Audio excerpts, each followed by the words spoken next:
U.S. enters Iran-Israel war, claims ceasefire 48-hour timeline of Middle East conflict. The United States inserted itself into Israel's war and attacked Iranian nuclear sites, nearly 10 days into the ongoing war, thus expanding the fears of a wider regional conflict in the Middle East. The price of oil rose as financial markets reacted. Iran lashed out at the US for crossing a very big red line with its risky gambit to strike the 3 sites with missiles and 30,000-pound bunker buster bombs. President Donald Trump, who warned of additional strikes if Tehran retaliates against US forces, also mused about the possibility of regime change in Iran, despite administration officials earlier indicating they wanted to restart talks with Iran. In the latest, Trump has claimed he brokered a ceasefire deal between Iran and Israel.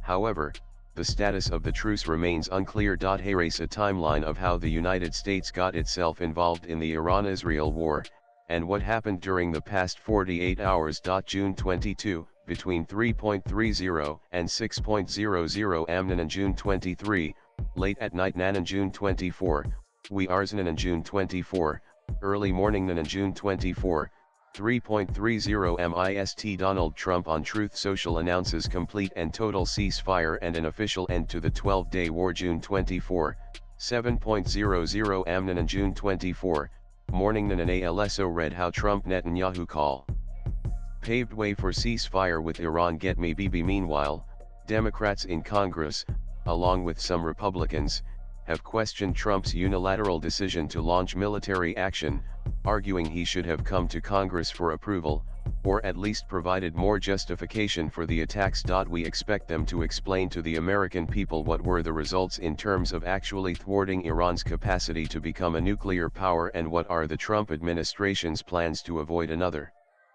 potentially disastrous war in the Middle East, where thousands of American lives are potentially at risk, said House Democratic leader Hakeem Jeffries. Democrats have been generally suspicious of Trump's strategy and his motives abroad, but some believe the U.S. could have a role in supporting Israel against Iran. Others strongly believe the U.S. should stay out of it, according to the Associated Press. Swipe left for next video. Some of Trump's strongest Republican supporters agree with the Democrats, echoing his earlier arguments against forever wars. However, many others in the party enthusiastically backed the strikes, saying he should have the power to act on his own. Latest blogs.